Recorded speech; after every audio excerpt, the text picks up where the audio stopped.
दोस्तों, अगर आप हमारे चैनल पर फर्स्ट टाइम आए तो सब्सक्राइब करें हिमगार्ड इलेक्ट्रॉनिक्स और बहुमूल्य जानकारी लें वाटर फ़िल्टर के बारे में। तो छोटी से छोटी इंपॉर्टेंट जानकारी आपको देते रहेंगे। थैंक यू दोस्तों, हिमगार्ड इलेक्ट्रॉनिक्स में आपका स्वागत है।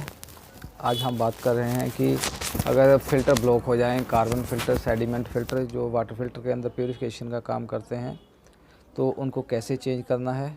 तो स्टार्ट करते हैं। सबसे पहले जो फ़िल्टर आपके ऑलरेडी लगे हुए हैं सेम उसको चेक करना है कि वो थ्रेड टाइप है, पुश फिट टाइप है या कुछ और टाइप के हैं। तो उसी तरह के जो फ़िल्टर हमने ऑर्डर करने हैं या मंगवाने हैं। तो सबसे पहले इसकी सील निकालनी है नए फ़िल्टरों की, जो थ्रेड टाइप है और हैथी के हैं। बहुत ही अच्छी क्वालिटी है इसकी।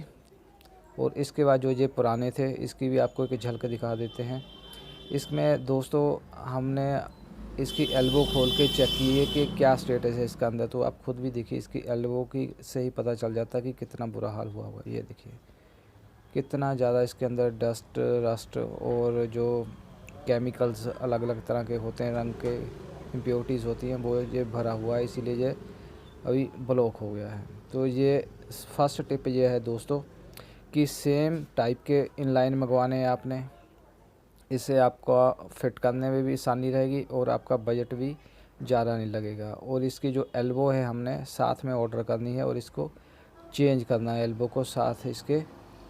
तो अभी ये देखिए, ये था सेडिमेंट रिमूवल जो मिट्टी वगैरह निकालता है, और दूसरा है हमारा कार्बन फ़िल्टर जो हमारे केमिकल्स, पेस्टिसाइड्स और बायो और इम्प्योरिटीज़ को निकालता है। तो इनकी एल्बो निकाल कर आप जो है साइड पे रखें। देखिए ये कैसा है, अंदर से पीले कलर के इसकी हो गई है। तो शायद इनके जो फ़िल्टर था वहाँ आयरन की मात्रा ज़्यादा हुई, इसलिए ये इस तरह का जो है जंग लगा हुआ है इसको, एल्बो को। तो सबसे पहला टिप्स है कि हम बात कर रहे थे कि इसकी जो एल्बो है वो पुरानी वाली यूज़ नहीं करनी है हमने। जब भी आप फ़िल्टर चेंज करो तो नए फ़िल्टर ही चेंज करने हैं।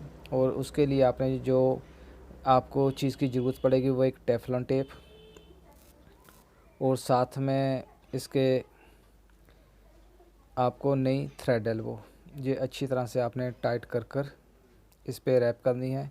और इसके बाद दोनों तरफ दो दो मतलब टोटल 4 एल्बोज यूज़ होगी थ्रेड टाइप। तो दोस्तों हम मोस्टली थ्रेड टाइप ही इनलाइन यूज़ करते हैं। इसका रीज़न ये है कि इसका जो फ़्लो रेट है वो दूसरों इनलाइन के कंपैरिजन ज़्यादा होता है। वर्किंग इनर सरफेस एरिया जो है एल्बो का वो ज़्यादा होता है, जिससे पानी जो है आराम से अंदर से निकलता है। और साथ में इसके जो इसको टाइम मिल जाता है, ब्लॉक नहीं होता है रिएक्शन करने का इम्प्योरिटीज़ के साथ, और आराम से इम्प्योरिटीज़ को जो सेडिमेंट वो ट्रैप करते हैं। और दूसरा जो केमिकल रिमूव करता है कार्बन फ़िल्टर हमारा। तो अब हमारा ये सिस्टम रेडी हो गया है। अभी हमने साथ में इसके मेम्ब्रेन भी चेंज की है क्योंकि वो भी ब्लॉक हो चुकी थी। और साथ में हमने पंप के साथ कनेक्शन कैसे करने हैं वो बताया, और साथ में हमने एसवीवी लगा दिया है ताकि आपको पता चल जाए ये काम कैसे करता है। तो सबसे पहले हमने जो पानी की सप्लाई प्री फ़िल्टर से आ रही है।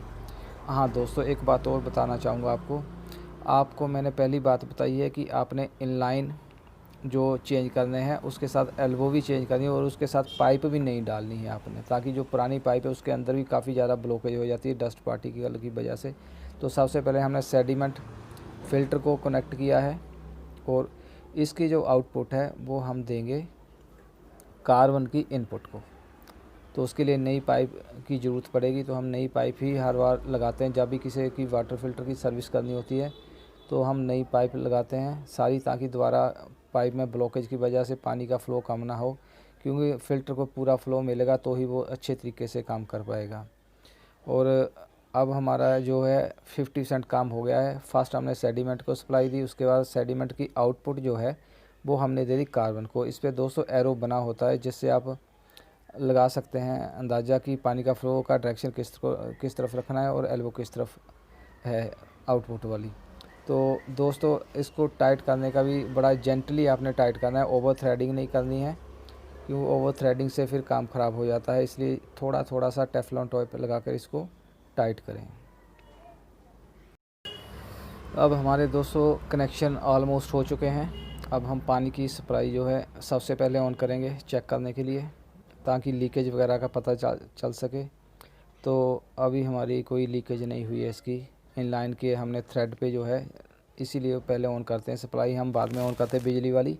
पहले थ्रेड की इस लीकेज चेक करने के लिए हम सप्लाई चेक करते हैं। तो अभी इसमें जो है पानी आने में फ़्लो, क्योंकि इनलाइन के थ्रू होकर आएगा तो थोड़ा टाइम लगेगा। और अब हम एसबी के थ्रू इसको कनेक्शन दे दिए हैं हमने। सबसे पहले सेडिमेंट की आउटपुट कार्बन की आउटपुट हमने दी है पंप को।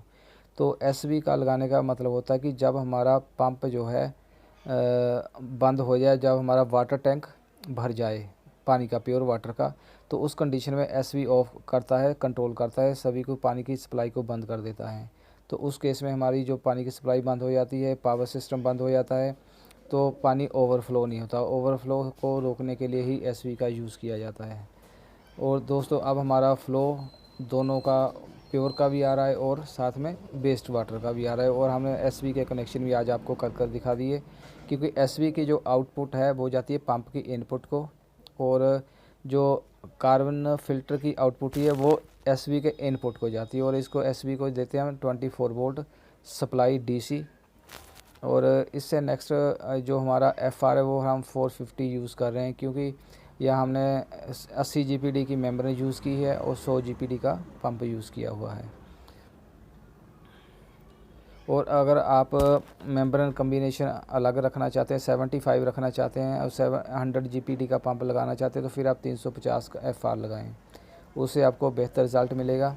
और इनलाइन को जब भी आप चेंज करें तो उसको फर्स्ट 3-4 बाल्टी, मतलब 30-40 लीटर जो है पानी को, वो वाटरिंग के लिए यूज़ कर लें, प्लांट्स को डालें या फिर किसी और काम के लिए डालें, वो पीएम आते हैं उसके। क्योंकि स्टार्टिंग में इसके अंदर जो कार्बन होता है वो काला पाउडर टाइप होता है, वो निकल जाता है उसमें से। उसको निकालने के 2 तरीके हैं, जो था इंडिविजुअली एक एक करके सेडिमेंट फ़िल्टर को भी और कार्बन को अलग अलग से वाश आउट करें पानी को सप्लाई देकर, जैसे अभी ये हम कर रहे हैं। और दूसरा है एसबी के थ्रू हम सप्लाई दें पंप को। इसकी मतलब कि जो आउटपुट है वो हमने एसबी की दे दी है एसबी को, और एसबी की फर्दर आउटपुट दे रहे हैं हम पंप को। और पंप की आउटपुट पाइप जो है वो हम देते हैं मेम्ब्रेन को, आरओ मेम्ब्रेन हाउसिंग को, जहाँ से हमें एक तरफ प्योर वाटर मिलता है और दूसरी तरफ हमें वेस्ट वाटर मिलता है, जो हम आगे वाटरिंग के लिए यूज़ करते हैं। जब ये कनेक्शन हो जाए उसके बाद ही हमने पावर सप्लाई ऑन करनी है। और एक काम और कर सकते हैं कि मेम्ब्रेन हाउसिंग को सप्लाई देने से पहले हम जो है, अगर वाश आउट करने के लिए कार्बन और सेडिमेंट को, तो भी हम पंप के बाहर जो जितना भी कार्बन है वो निकल जाएगा, क्योंकि पंप के साथ जल्दी निकलेगा। अगर हम इंडिविजुअली 1 बाय 1 करेंगे सेडिमेंट और कार्बन को फ्लश आउट, तो टाइम लगेगा। तो अभी हमने किया है फ़िल्टर की आउटपुट को पंप के द्वारा लगाकर, तो जब डस्ट वगैरह निकल जाए कार्बन, तो अब हम मेम्ब्रेन को जो है सप्लाई दे देंगे पंप की। और उसके बाद हम प्योर वाटर की पाइप, जो उस पर लिखा ही हुआ है, इसके ऊपर लिखा होता है प्योर और जो है वेस्ट वाटर। आजकल जो मेम्ब्रेन हाउसिंग आती है उस पर लिखा होता है, इसलिए कोई झिझकने की बात नहीं है। जैसे पाइप लिखा हुआ वैसे ही आप कनेक्ट कर दें। जो वेस्ट वाटर या रिजेक्टेड वाटर लिखा था उसके आगे हमने एफआर लगानी होती है। जो एफआर का डायरेक्शन है वो हमें आउटसाइडर को रखना होता है, उस पर एरो का निशान होता है 450 350 कुछ ऐसा लिखा हुआ। तो एसबी और हर चीज़ को कनेक्ट करने के बाद जो है हमारा ये फुली जो कनेक्शन। हाँ, एक बात आपको और बता दूं कि जो एसबी का नेगेटिव है वो वाइट कलर में है और रेड जो है वो पॉजिटिव कलर में है। तो जब भी आप कनेक्शन करें, जो पावर सप्लाई की रेड है वो एसबी की रेड से लगाएं, और जो वाइट है वो उसके ब्लैक